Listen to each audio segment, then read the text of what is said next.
ये फर्जी बाबा United Nations तक को बेवकूफ बनाने में सफल रहा।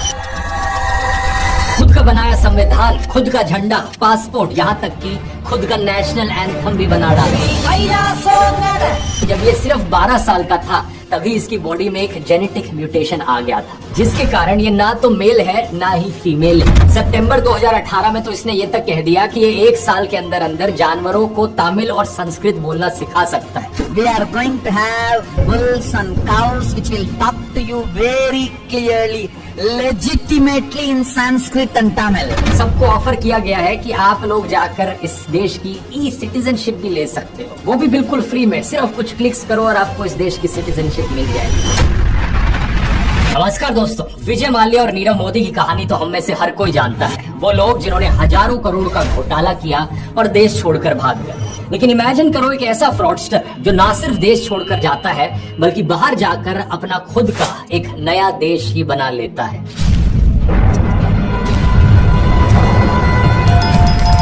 The United states of Kailasa, एक सेल्फ प्रोक्लेम्ड हिंदू राष्ट्र, एक ऐसा देश जिसका खुद का अपना संविधान, अपना पासपोर्ट, अपना एम्बलम, यहाँ तक कि अपना झंडा और अपना नेशनल एंथम भी है।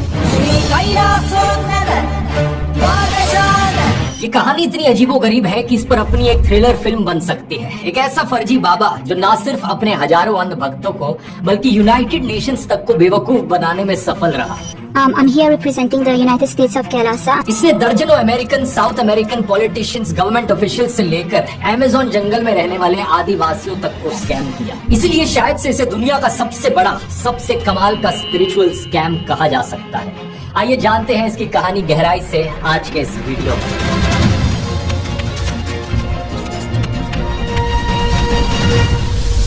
साल 2010 की बात है। इंडिया में एक वीडियो सामने आता है। भगवा वस्त्र पहने एक बाबा जो ब्रह्मचार्य होने का दावा करता है, वो एक तमिल एक्ट्रेस के साथ आपत्तिजनक स्थिति में दिखाई देता है। न्यूज चैनलों में इसकी काफी चर्चा होती है। ये एक्ट्रेस और ये बाबा दोनों इनकार कर देते हैं, कहते हैं कि ये वीडियो फैब्रिकेटेड है, हम नहीं है जो इस वीडियो में दिख रहे हैं। लेकिन करीब से देखने पर एक बच्चा भी बता सकता था कि इस वीडियो में देखे जाने वाला ये आदमी और कोई नहीं बल्कि स्वामी नित्यानंद था। 2017 में फोरेंसिक डिपार्टमेंट भी इस चीज को कंफर्म कर देता है। लेकिन इससे कई साल पहले ही ये रिपोर्ट्स आने लग गई थी कि कैसे ये बाबा तांत्रिक सिद्धि के नाम पर महिलाओं के साथ गलत हरकतें करता था और इसके लिए अपने फॉलोअर्स के साथ नॉन डिस्क्लोजर एग्रीमेंट्स भी साइन करता था। कई महिलाएं जो इस बाबा के आश्रम में गई थी उन्होंने रेप की कंप्लेन करी। रिपोर्ट सामने आने लगी कि इसके आश्रमों में बच्चों का टॉर्चर भी किया जाता था। एक के बाद एक सबूत इकट्ठे होते जा रहे थे। बाबा के ऊपर लगे केसेस की लिस्ट लंबी होती जा रही थी कि तभी 2014 में नित्यानंद के आश्रम में एक 24 साल की महिला की मौत हो जाती है। A 24-year-old woman disciple who was with the Nitya ashram for 4 years has been found dead.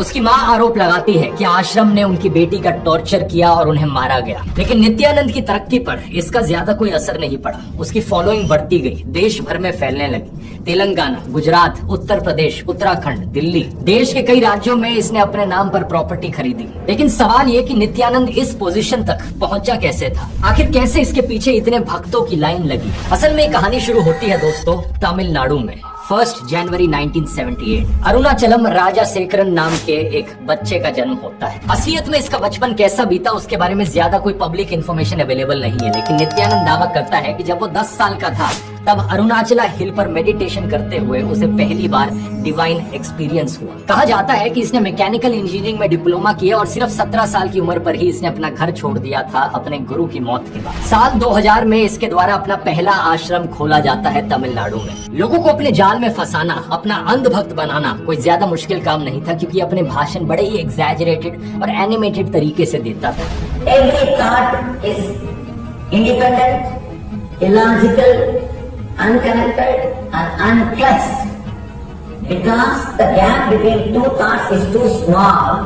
कई और फर्जी बाबाओं की तरह ये भी नाटक करता था कि इसके पास बड़ी जादुई और बड़ी रहस्यमयी शक्तियां हैं। अपनी सभाओं में बड़े बड़े दावे किया करता था। कहता था कि ये कैंसर जैसी बीमारियां ठीक कर सकता है। इसके अलावा इंग्लिश में योगा और स्पिरिचुअलिटी भी पढ़ाने लगा। 2003 तक आते आते देश की कई जगह